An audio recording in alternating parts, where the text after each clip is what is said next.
Naka-live na? Alright, so magandang hapon po sa ating lahat. Tayo po ay mayroong soul winning lecture at fellowship ngayong hapon ito dahil po dito sa Ilocos Sur ay nadeklara na holiday. Alam niyo po, dito sa atin ay ginagamit po natin ang holiday upang sa ganon ay magkaroon ng ganitong gawain. Kumbaga hindi po natin sinasayang ang holiday para doon lang naman po tayo sa bahay, naku po, maganda na meron na lang po tayong tinatawag na fellowship, anumang klase yan, katulad ng nakaraan. Hayra, nasagid ni nanay. Nakopin siya mo time. Okay, so kita ba yung pati din? katulad po nung nakaraan, meron tayong family fellowship sapagkat holiday ulit, di ba?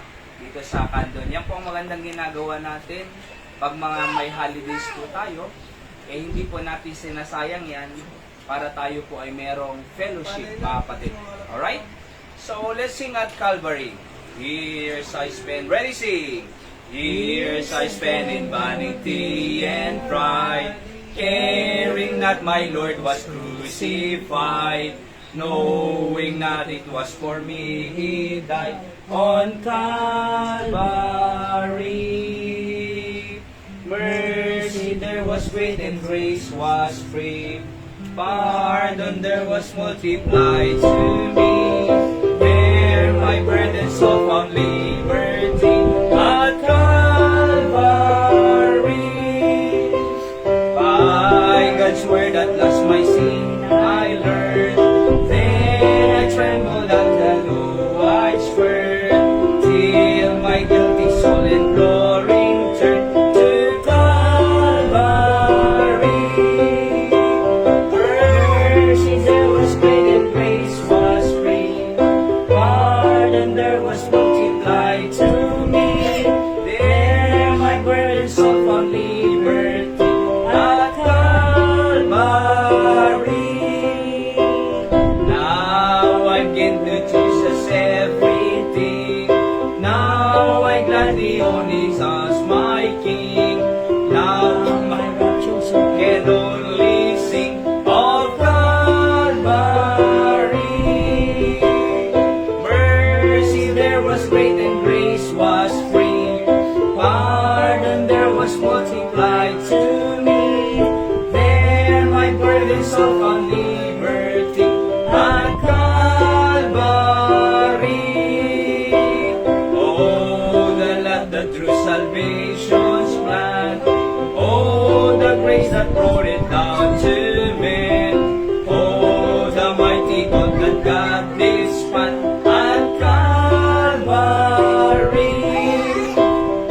Mercy there was great and grace was free, pardon there was multiplied to me.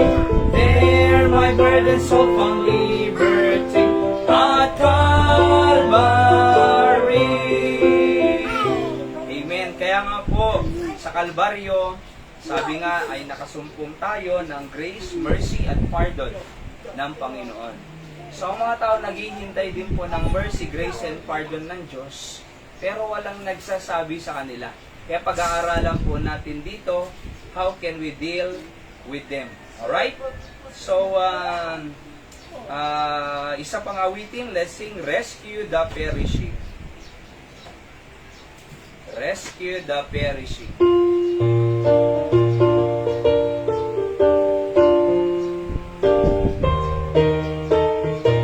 All that you now sing, rescue the perishing, care for the dying, snatch them in pity from sin and the grave.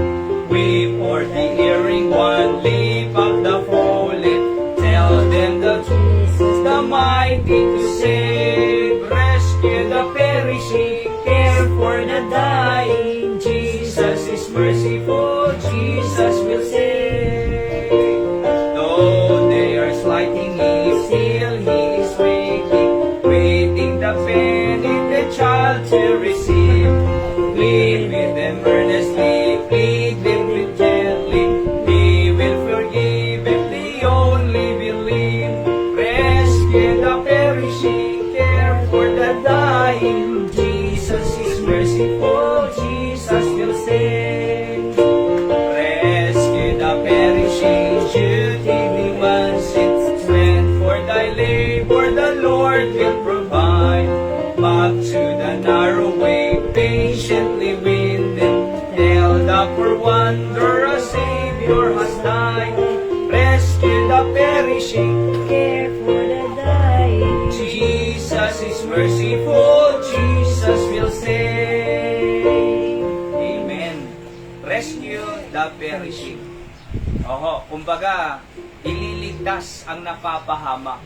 Ire-rescue mo yung napapahamak. Ang Diyos po, hindi na po pupunta sa lupang ito kung hindi naman po tayo mapapahamak. Sa katunayan, walang hindi napapahamak na kailangan mong iligtas. Hindi mo kailangang iligtas yung hindi napapahamak. Di ba? Bakit mo ililigtas yung hindi naman napapahamak? Ang pwede lang iligtas yung napapahamak. Kaya po pumunta ang Panginoon dito bilang tagapagligtas.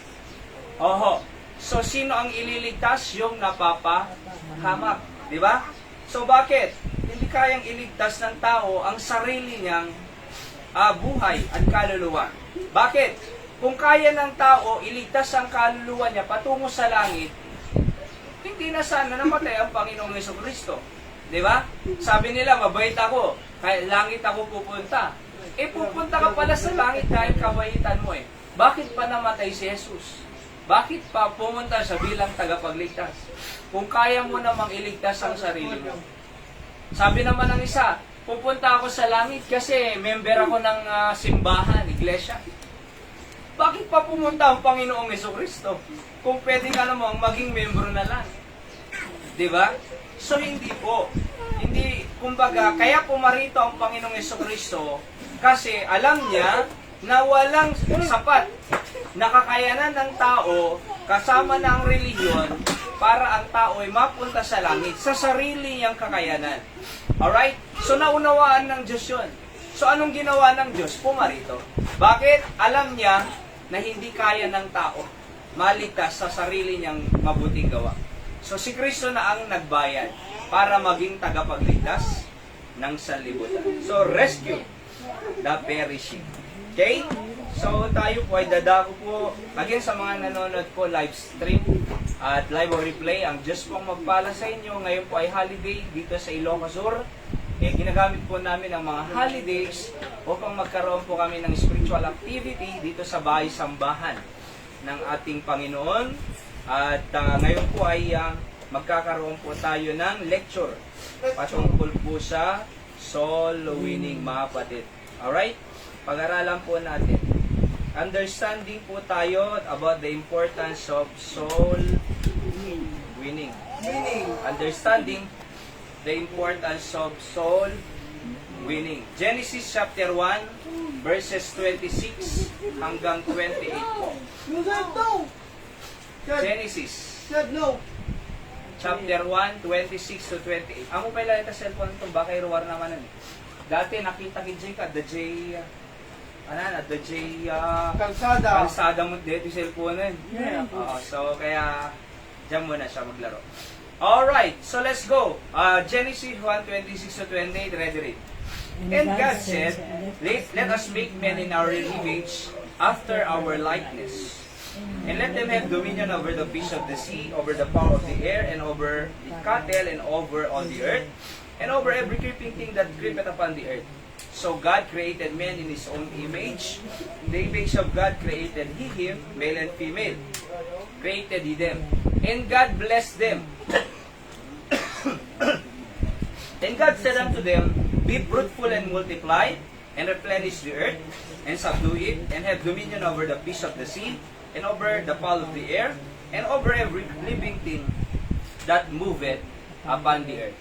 Okay, let's pray po. Dakilang Diyos, salamat po sa pagkakataon na pwede kaming makapag-aral ng salita dahil sa holiday naman po ngayon. We have this kind of soul winning lecture upang matutunan po namin ang pinakamahalagang gawain sa church at napakasimpleng pagwiwin ng kaluluwa. Kayo pong maluwalhati, patawad sa kasalanan. I-bless you rin po ang mga nakikinig online, matuto rin po sila sa pangalan po ni Jesus. Amen. Again, our lesson po ay understanding the importance of soul winning. Ang mga talatang pong binasa natin ay patungkol po ito sa creation ng Panginoon sa tao. At hindi lang sa tao, kahit pa yung mga ibang mga nilalang, di ba? Mga animals.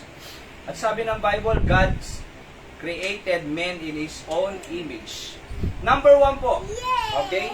So number 1, God created human being as perfect. Okay? God created human beings as perfect. Sabi ng Genesis 1:26, and God said, let us make man in our image after our likeness. So, likeness, kahali-kahaling tulad ng Panginoon. Imahen ng Diyos. Ano ba ang Diyos? Perfecto. Kung perfecto ang Diyos, lumikha din siya ng perfecto na tao. Alright? So, God created human. Tandaan niyo po He created a human being as perfect. Number 2, God commanded them to be fruitful and multiply. Verse number 28, the Bible says, be fruitful and multiply.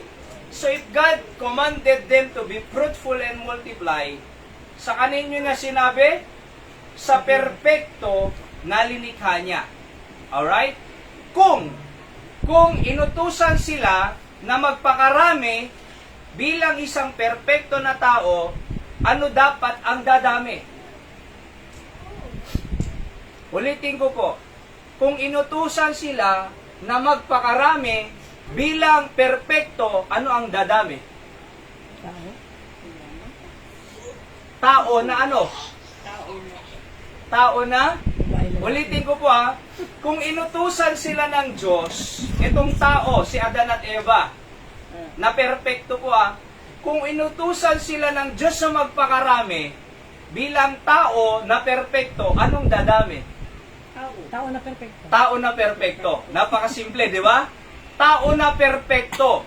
Tanong, perpekto ba ang tao ngayon? Hindi. Oh. So, sa isip ng Diyos, original po kasi ito sa kaisipan ng Panginoon, ay gusto niya ang sanlibutan, sana hanggang ngayon, ay perpekto ang tao. Yun ang nasa isip po ng Diyos.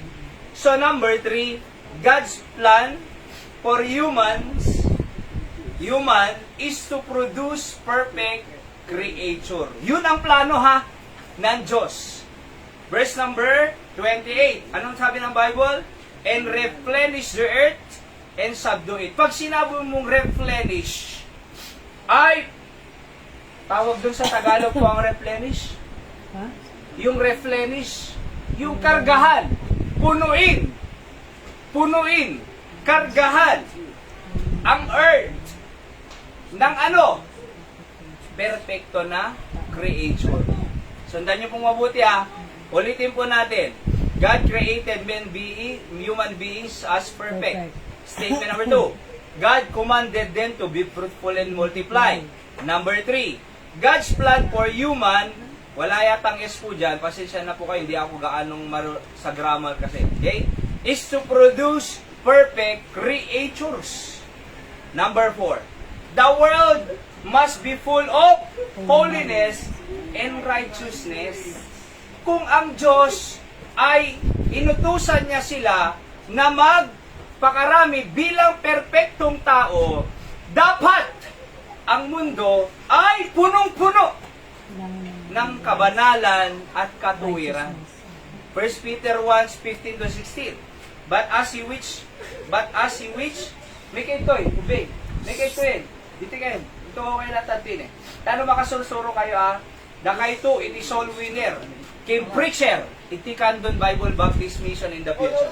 Maya si kantong pagpakanta doa kay tukin manong mga papawon. Ni Anton ay alam niyo yung si Pastor Arnel Arquisola po sa Rojas City. Alright? Pinapakinggan ko po siya nung nakaraan doon sa kanyang live sa Taguig. No read, no write, drop out. Pero pastor, napakalaki ng gawain sa Rojas. May Bible college sila. No. Diba? At iba pa. Alright? Hindi sa inyo Kaya yan, naalala ko si Anton Malay natin, balang araw ito, parang siya no read, no write. O, tingnan nyo na po ngayon. The world must be full of holiness and righteousness. 1 Peter 1:15-16, read. But as he which hath called you is holy, so be ye holy in all manner of conversation, because it is written, be ye holy, for I am holy. Yan ang sabi ng Panginoon. Be ye holy, maging banal kayo, kasi ako ay banal. Ano ba ang ibig sabihin ng holiness? Holy. Ganito ang simpleng description po ng holiness. Hindi nakakagawa ng kasalanan. Okay? Pag sinabi mong holy, hindi kailanman nakagawa ng kasalanan. Alright? Pag holiness, walang kasalanan po yan. So, ang mundo sana, walang drug addict, walang nagbe-vape, walang naninigarilyo, walang nagiinom ng alak, walang nagpapatayan, wala sanang tinataga niya yung asawa niya. Wala sana eh. Wala sanang nag-aaway. Wala sanang nagchichismisan. Wala sanang nagnanakaw. Wala sanang rape. Wala sanang nagkukurap. Bakit? Gusto ng Diyos dumami ng holiness and righteousness. So in the mind of God, He wants it to produce and multiply people that is righteous and holy. Number 5, God created human to be in fellowship with Him. So walang S po yan. Alright? God created human to be in fellowship with Him. Basahan po natin, Revelation 4:11. Tinitignan lang po natin muna yung foundation ng ating soul winning class ngayon. Nilalatag ko lang po muna ang pundasyon. At bago tayo mag-flooring, bago tayo mag-walling. Ayan, kasama lang, other tayo, tiko. So, foundation muna tayo. So, number 5, God created human to be in fellowship with Him. Revelation 4:11, read. Thou art worthy, O Lord, to receive glory and honor and power, for Thou hast created all things, and for Thy pleasure they are and were created. Bakit daw tayo na-create? For His pleasure, for His glory, for His honor, for His power, mga kapatid. So, in other words, para tayo ay mag-worship sa Diyos. Para tayo ay may fellowship sa Diyos. Yan ang creation niya. Kaya nga holy ang tao Kaya nga perfect. So ang perfectong tao, kaya niyang lumapit sa Diyos na perfecto. Ang hindi perfectong tao, ang makasalanang tao, hindi niya kayang lumapit sa Diyos. Sabi ng Romans 3:11, there is none that seeketh after God. There is none righteous, no not one. Verse 10. Romans 3:10. There is none righteous, no not one. Verse 11, there is none that seeketh after God. Walang naghahanap sa Diyos. Bakit walang naghahanap sa Diyos? Hindi niya kayang hanapin ang Diyos. Bakit? May kasalanan. Pero kung perfecto sana, kung holy sana, kung righteous sana, pwede. Di ba? Pwede. Number 6, man was corrupted by the devil. Genesis chapter 3, 1-6. Ito yung nandaya kay Eva at Adan. Okay, Eva, Adan. Verse 1, now. Basahan tayo. Ready? Magbasa tayo amin. Ready, go. Now the serpent was more subtle than any beast of the field which the Lord God had made. And he said unto the woman, okay, that is serpent, wait lang. That is serpent, subtle ka no. Ano subtle? Tuso. Ay. Deceitful. Aya. Mangloloko, kumbaga. At sabi niya sa babae, sino yung babae? Eva. Alright? Yeah. Hath God said, ye shall not eat of every tree of the garden? And the woman said unto the serpent, we may eat. Iba na ang kanyang statement. Sabi ng Diyos, thou shalt not eat, for thou shalt surely die. Di ba? Huwag mong kakainin kasi mamamatay ka Pero sabi na ni Eva, we may eat. Nagbago Sabi ng Diyos, thou shalt not eat. Anong sabi ni Eva? That we may eat of the fruit of the trees of the garden. But the fruit of the tree which in the midst of the garden, yea, God said, ye shall not eat of it, neither shall detach. May nabago. Hindi naman sinabi ng Diyos na huwag mong itatouch.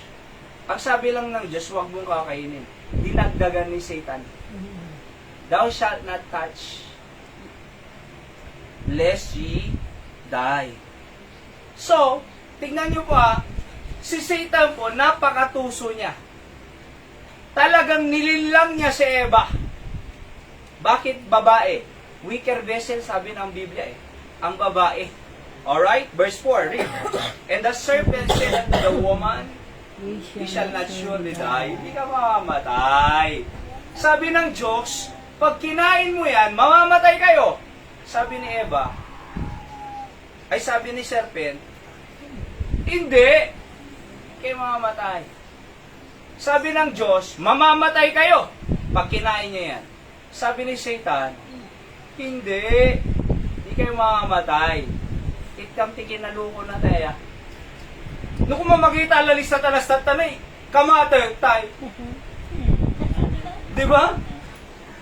Nung kung mamakita tayo, pag titinulungan tayo na di makikita Di makikita. So sabi ng Bible, ye shall not surely die. Hak kayong namatay. Diba? Hindi kayo mamamatay. Sabi niya, okay lang yan. Gawin mo lang yan. Kaya mga tao po natitempt sige na, Maya Beta, di ka matay, nag-bake ka. Di ka matay, nag-sigarilyo ka. Di ka matay, nag-inom ka arak. Nagulpe! Nagulpe! Di ba? Tiyamong ngamin, mayat. Kung na niya po Diyos, matay ka no ka na. Kung na Satan, mayat, sige, bake ka lang ta. Agsigarilyo ka lang ta, sige. Mayat. Mayat ko na ni Satanas ni. Mayat ko na anak ko na po Diyos. Matay kayo. Anak ko na Satanas. Mayat. Satanas ka ro, di ba nay? Verse 5. For God that know that in the day ye eat thereof. Ginamit pa niya ang Diyos Si Satan, ginamit pa ng Diyos Alam ng Diyos, pag kinain nyo yan, then your eyes shall be open, and ye shall be as gods. Magiging Diyos kayo. Small letter G po knowing good and evil. Malalaman nyo ang good at evil. And the woman saw that the tree was good for food. Nung nakita niya na maganda sa kanyang paningin, parang kainin. And that was pleasant to the eyes, and the tree to be desired to make one wise. She took of the tree fruit thereof and did it. Kinana! Diba? And gave also unto her husband with her. And he did eat. Ito si Adan, hindi pwede yan, ba't mo kinain? Sana, i-confront niya sana Kumain din si Adan. Dapat i-confront na, bawal yan. Hindi tama yan. Aba, nag-confront, hindi niya kinonfront, kundi nag-compromise. Kinain niya, he didn't confronted, but compromised. So, kinan na Sana napasama. Naamuan na kinapudno between good and evil. Actually, naglumbang na Nanay Linda Di ba? Sinarak niya po Diyos si Suda. Asan kayo? Andito po nagtatago Bakit kayo nagtatago? Paano niyo nalaman na kayo ay hubad? Di ba? Naghubad po kasi kami. Paano niyo nalaman? Kinain ninyo. Yung bawal na. So, bakit niya nakain? Kasi nakita niya na pleasant to the eyes. Iso nga dapat, nung makita mo, leksyon ko man the high blood mo. Makita Narigat makikita. Mahirap yung nakakakita Pero kahit nakikita niya sana, disiplina ang kailangan. Di ba? Hindi pwede. Hindi yung, lechon, agas ko kung kulang mo. Sagpaming sa mo. Sige, naman ka! Idagawid ka. Sakit mo, titil-til kong kulang. Sakit lang dito ko ah. Bakit kaya? Ang dami kinain lechon. Cholesterol eh. Diba? So, ganyan po ang nangyari. Sa madaling sabi, man was corrupted by the devil. Number 7. Man obeys the devil rather than God. Verse number 6, she took of the fruit thereof and did it. Sino ang sinunod niya? Devil. Devil. Kaysa Diyos. Nagtataka po ako dyan sa bagay na ito eh.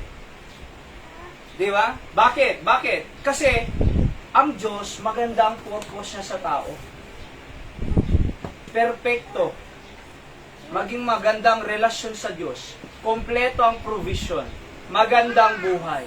Ang Diyos gusto niya sa tao, maganda ang buhay. Si Satan gusto niya sa tao, sirain ang buhay. Pero bakit kaya mas sinunod pa nila ang diablo na gusto niyang masira ang buhay nila kaysa sa Diyos na maging maayos ang buhay? Hanggang ngayon, mas gusto pa nilang sundin ang diablo kaysa sa Diyos. Ang Diyos gusto niyang maayos ang buhay ng tao, pero mas gusto pa rin sundin ng tao ang diablo na ikakasira nila. Sabi na nga, huwag mong sirain yung katawan mo sa bisyo, sa alak, sigarilyo, sa vape, sa drugs. Sinisira pa rin. Mas gustong sundin ang diablo kaysa Diyos. Diba? Tanong ka, Kuyugan daman hospital. Anton. Kuyugan daman hospital. Aray ko. Samantalang sabi ng Panginoon, ingatan mo ang katawan mo, your body sa temple of the Holy Ghost. Okay? Diba? Tunukuan ka. Alam, mayat pa. Hindi ko na anagtan eh. Diba? Tunok ka, nagsakit. Hindi makaangas.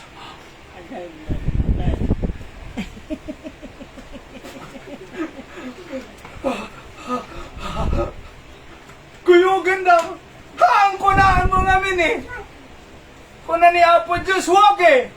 Masisira ka eh. Uray Pasko na di barkadang kuma. O, ginong kaarag, sigarilyo ka. Madya kaya deta ko na ma. Di aji ka barkada. Hanga inikad na ka ka. Inikad na ka ka.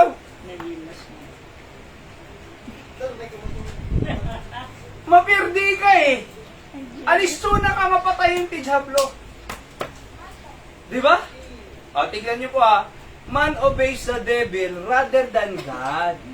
Diyos tisurutin tayo. Ang Diyos may plano siyang maganda. Ang Diyos ikakabuti natin. Ang Diyos pagpapala. Ang iniisip niya sa atin. Ang Diablo kasiraan. Dapat sundin ng Diyos kaysa kay Satanas. Man obeys the devil rather than God. Akalain mo yan. Error number 8 ngayon. Man becomes the child of the devil. Progressive po itong outline natin. Sunod-sunod. So man becomes the child of the devil. John 8:44, read. Ye are of your father, the devil, and the lust of your father ye will do. He was a murderer from the beginning, and abode not in truth, because there is no truth in him. When he speaketh a lie, he speaketh of his own, for he is a liar, and the father of it.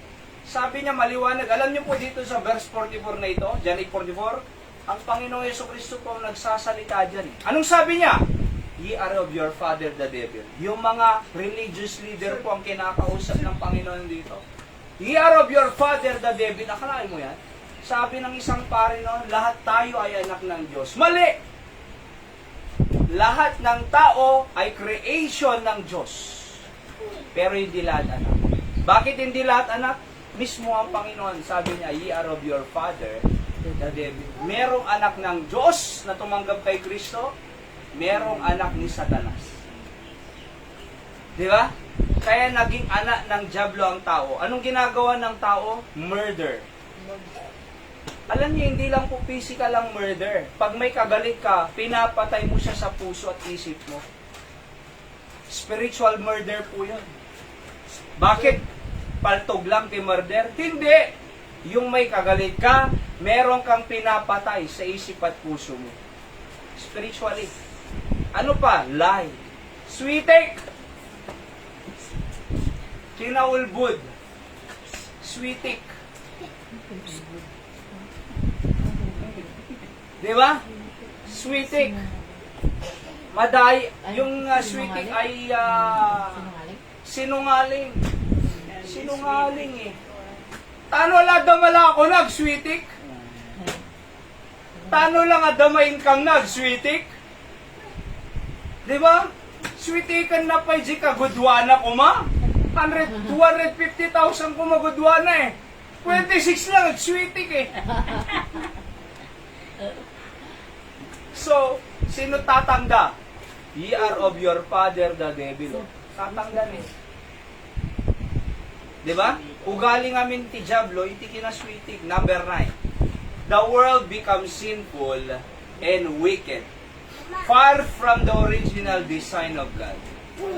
Yung original design ng Diyos, perpekto ang dumami sa lupang ito. Pero, malayo na. Yung isip ng Diyos na perpekto ang mga creation ng Diyos, yung isip ng Diyos na gumanda ang mundo, full of holiness, full of righteousness, wala dapat mga bisyo, wala dapat drugs, garilyo, wala dapat nag-aaway, wala dapat nagsisinungaling, wala dapat nagpapatayan, wala dapat nagre-rape or ano pa man, malayo na yon. So because the world becomes sinful and wicked far from the original design of God. Tingnan niyo po verse 4. Basahin nga natin, verse 4. And Cain talked with Abel, his brother. Mga anak po ito ni Adan at Eva, si Cain at si Abel. And it came to pass when they were in the field that Cain rose up against Abel, his brother, and he slew him. Pinatay niya. Sino ang ama ng pagpatay? Satanas. So, tingnan nyo kung hindi sana ginahin ni Adan at Eva yon, hindi sana maiisip ng anak nila na papatay. So, bakit pinatay niya itong kapatid niya na si Abel? Kasi dahil sa kasalanan ng kanyang magulang. Diba? So, hindi lang po yan. Kahit nung panahon pa po yan from this, diba, dumami ang kasalanan ng tao. Sabi ng Panginoon kay Noah, Noah, gumawa ka ng ark. I will destroy men whom I have created. I repented, sabi ng Panginoon nagsisisi ako na ginawa ko ang tao. I will destroy them by universal flood. Gawa ka ng ark, Noah. Nagarami daan. Nagarami. Manula na isalakan, nga kaduan Noah di ark? 8. Nga ganinan doon. 8. 5 ko na eh. 8. Alright, si Noah, Mrs. Noah, Shem, Ham, Japhet, 3 anak niya at mga asawa niya. 8 lang. Saka yung mga 2x2 na mga animals. O may kayo ito yung mayakinan doon. Tignan niyo po ito. So, ginunaw ng Diyos ang mundo ng universal flood. Pero nung lumapag yung arko ni Noah, nagpakita ang Diyos ng rainbow. Covenant niya na hindi ko nauulitin ang ganitong pagbuo. Kaya may rainbow na eh. Ang rainbow po ay hindi po yan logo ng LGBTQ+++. Ang rainbow ay covenant ng Diyos sa tao na wala nang mangyayaring universal flood. Oho. Alright? So tignan nyo po dumami ang kasalanan. At alam nyo pa po yan, nung universal flood, dumami ulit ang kasalanan. Si Noah naglasing eh. Diba? Si Noah naglasing. Nakita ng mga anak niya yung isa. Nahubad yung tatay nila. Kaya nga yung isang yun, kung hindi ako nagkakamali, si Ham, ay kinurse, Noah siya. Oho. Magiging servant ka ng dalawang kapatid mo, sabi. Pero tignan niyo po, panahon doon sa Sodom at Gomora, makasalanan pa rin ang tao. Anong nangyayari sa Sodom at Gomora? Maraming LGBTQ++. Sinunog ng Diyos ang lugar ng Sodom at Gomora. Bakit? abomination ang Diyos. Di ba? Tandaan po natin, mahal natin po ang tao. Pero galit ang Diyos sa kasalanan. Mahal ng Diyos ang tao, galit siya sa kasalanan. Iba po yung tao sa kasalanan. Mahal ng Diyos ang tao, for God so loved the world, galit siya sa kasalanan. Ano yung kasalanan na yun? Yung LGBTQ. Alam nyo, acceptable po yan eh. Tanggapin nyo. Sa Diyos kasalanan po yan. Bakit niya pinagunaw ang Sodom at Gomora kung hindi kasalanan? Galit ang Diyos po dyan. Gusto ng Diyos, lalaki at babae ang kinakasal. Hindi parehas lalaki o parehas babae. So the world becomes sinful and wicked, far from the original design. Number 10. God didn't Pamikay tuwid. Anton, nanareta. Ha? May kayo pa lang. Ako pa lang merienda to. Nagigidan tayo ito. Okay?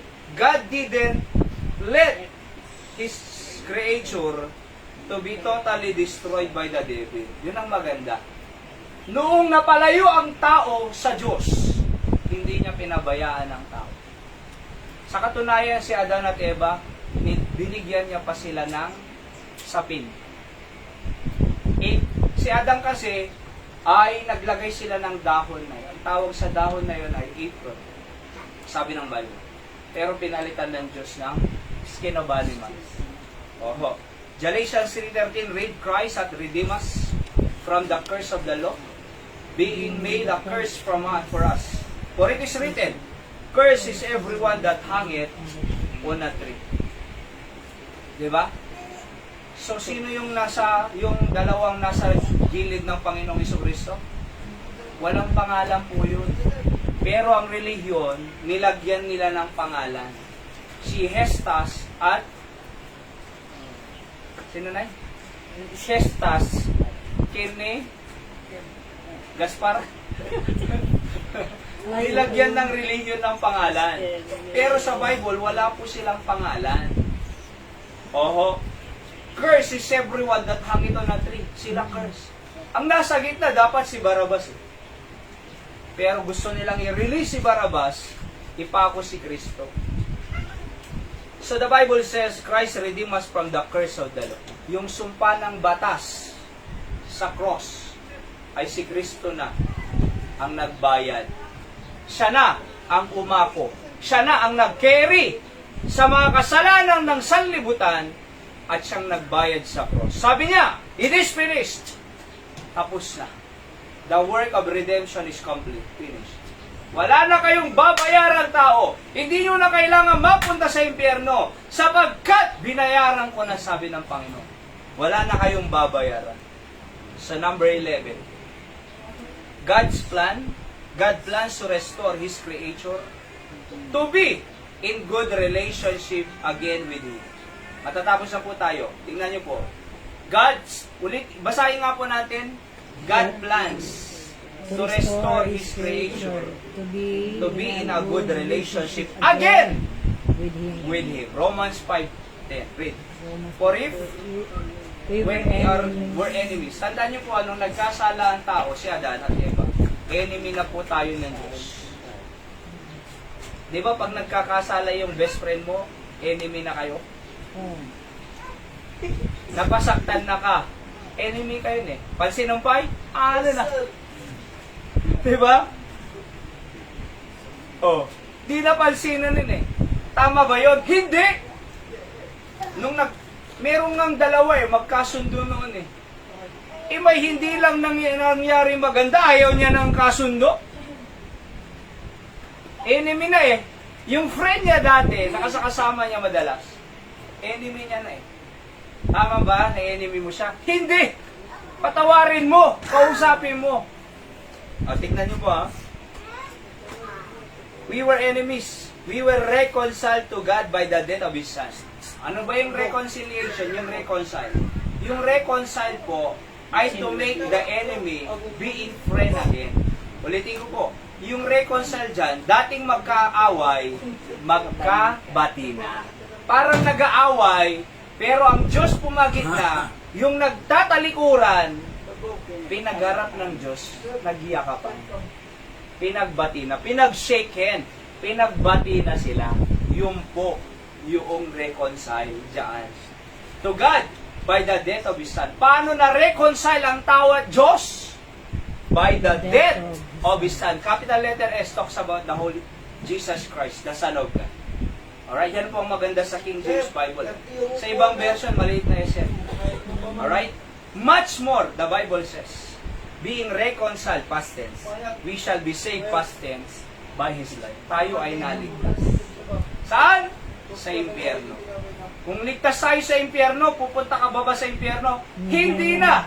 Kung ang tao ay hindi na pupunta sa impyerno, saan na siya pupunta? Langit. Di ba? Sa langit. Tatanong ako, sa langit ako pupunta. 100%! Tingnan niyo po yung tao dyan. Kaya mo ba sa langit ka? Kaya pag may pumupunta sa akin po na religious leader, leader ng iglesia, yung Catholic